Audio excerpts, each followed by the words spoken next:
Now, when the news agents like that woman Emily Maitlis and the rest is politics guys, Alistair Campbell and Rory Stewart, when they do these regular emergency broadcasts, which is pretty much every other day, they get paid 20,000 to get dragged into the studio to speak about something. Now, of course, I don't get any money for doing this, and that's why I don't do it, and that's why I don't comment on daily politics, because it's, as I've said in all the videos before, it's really all just a lot of noise.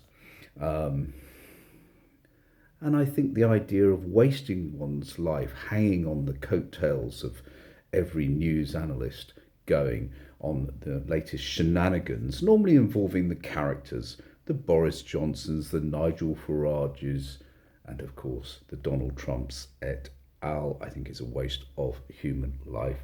But after the election results yesterday and the hysteria, particularly in the newspapers, particularly the right-wing press, Sky TV, it's 24/7,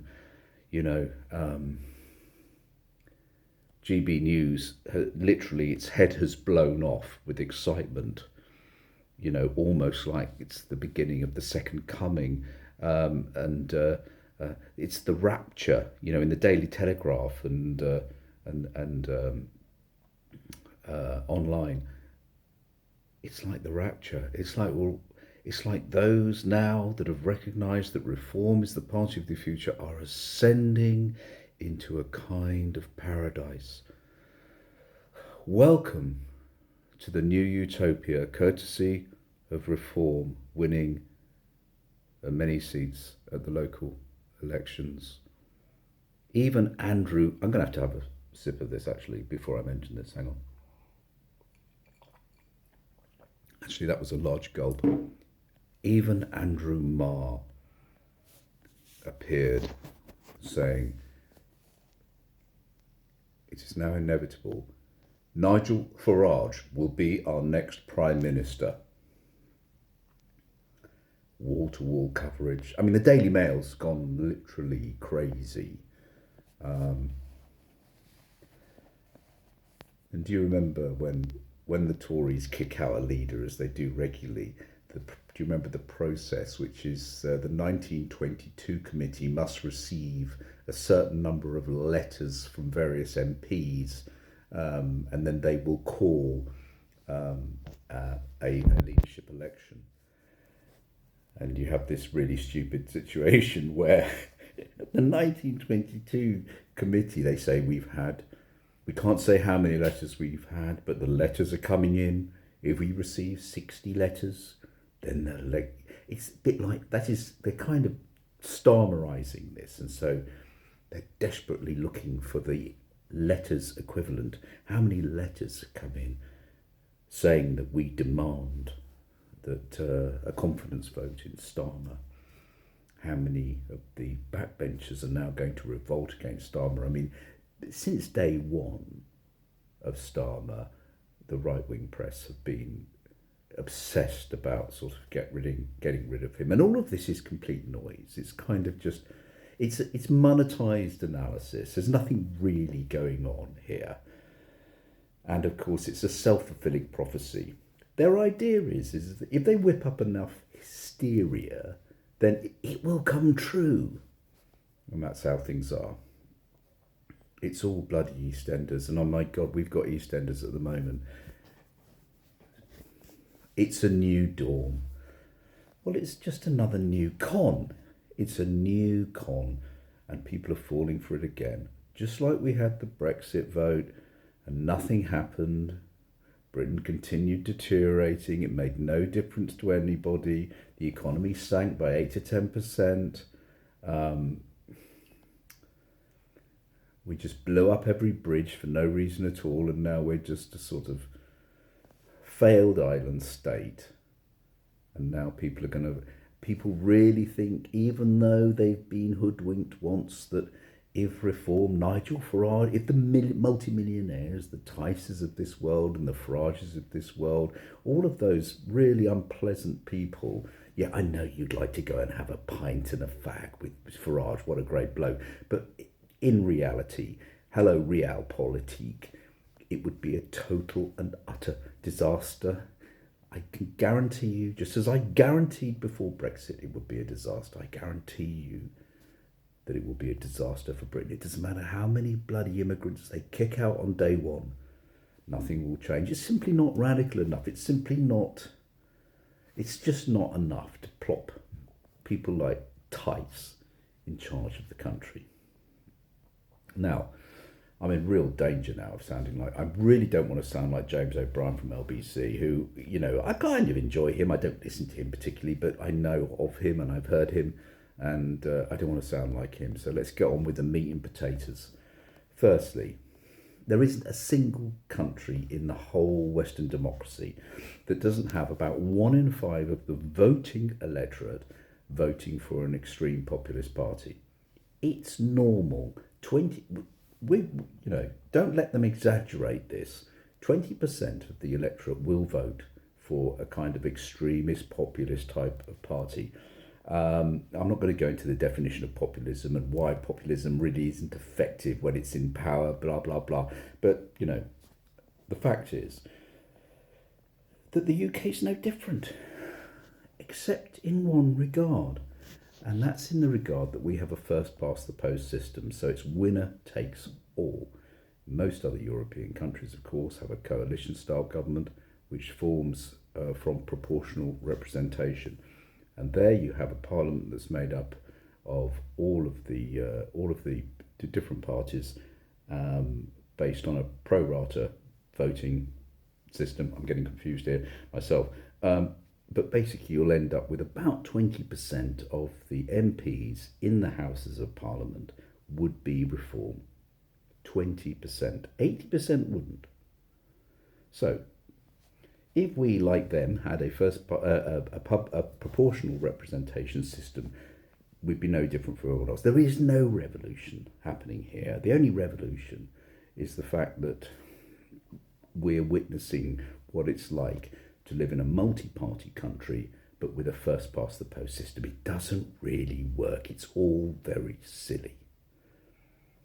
When you have to build a coalition government, then I'm afraid that power is diluted, and therefore if Reform had 20%, no matter what, their power would be diluted by the very fact they would have to form coalitions in government. All right, so all of this hysteria that this is a great new dawn in populism, that Farage now, as Mar said, inevitably will become Prime Minister, is all because of this first past the post system. In reality, nothing is happening that isn't perfectly normal across the whole world. All right, so everybody just calm down. Do not adjust your set. I control the vertical, I control the horizontal, and I'm telling you, this is all static noise, all right? Now, I'm not saying that Nigel Farage wouldn't become Prime Minister because we have this first past the post system. So, if the UK want to do another act of self-harm, then fair enough. So, they're all going gaga. They're going gaga about MAGA, Make America Great Again. No, we need to find a new acronym. It's got to be MEGA, Make England Great Again. This is the way the right-wing press is suggesting we're going. But, it's EastEnders, it's drama, it sells papers, it sells podcasts, it monetises everything. We need all this kind of turmoil. But if we had a proper, proportionate voting system, nobody would be blinking a bloody eyelid. Now, before I sign off with this emergency podcast, I do want to say that I am not demonising people who are voting for Reform. That would be ridiculous and it would be disingenuous. Now, I don't particularly agree that this is the way forward. In fact, I strongly think this is a disaster and would be, as was Brexit. But I would not demonise them in any way. And the reason I wouldn't is because the deprivation in the UK is clear for all to see. All right, once you get away from leafy Acacia Avenue, in the nice areas of those market towns, you can see that there are real problems, and they're kind of visual things. You don't even have to look at statistics to see that if you go somewhere, I don't know, I don't want to bloody, but if you go somewhere like Weston-super-Mare, that was once a sort of Victorian spa town and wonderful, and kind of now the paint's peeling, and you kind of not the streets are a little bit, this Glastonbury, just a few places I sometimes have visited in the past. You can see that there are real issues in the UK, because the UK has been really terribly managed since about 1970. So, it's got nothing to do with the bloody Starmer.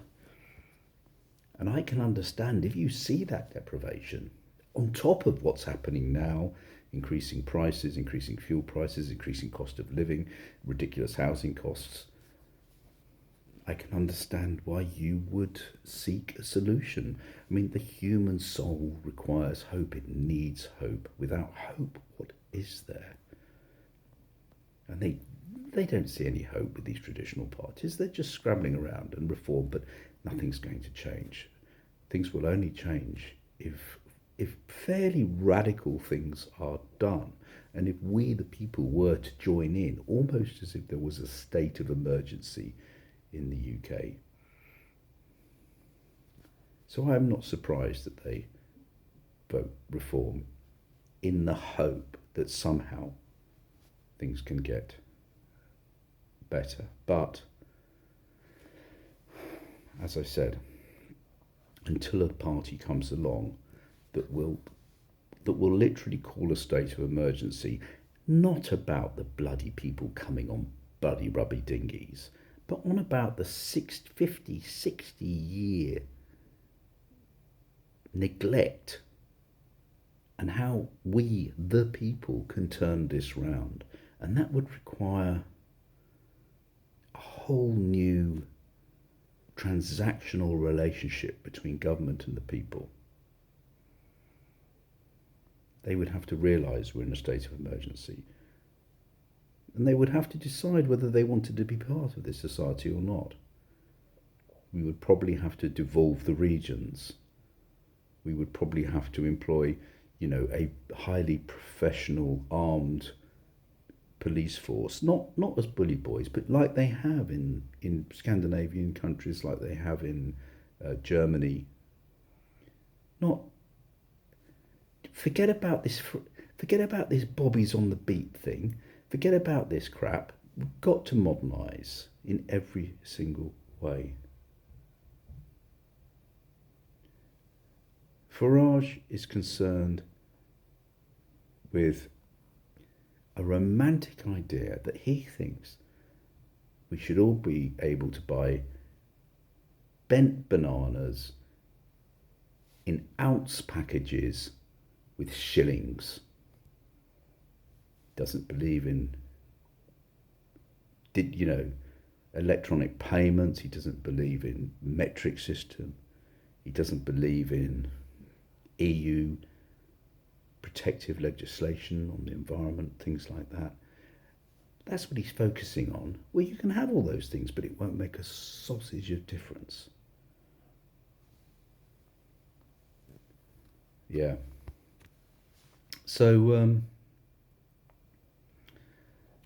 all of this hype and hysteria that's going on at the moment, as if like suddenly it's the promised land. Think back to Brexit. Think back to that bloody Boris bus and how it was going to save the NHS. It's exactly the same thing happening over again. And it's enjoy the hysteria and the sort of nuttiness that's going on at the moment. Enjoy Labour Party members coming on and saying this is extremely concerning for democracy and all that kind of thing, and let these reform guys who've sort of crawled out from under a rock, who are now bloody prospective MPs, let them go on Sky News and say that, the reform of the future, and suddenly we're making sense, and this is a major moment in British politics. It's not at all.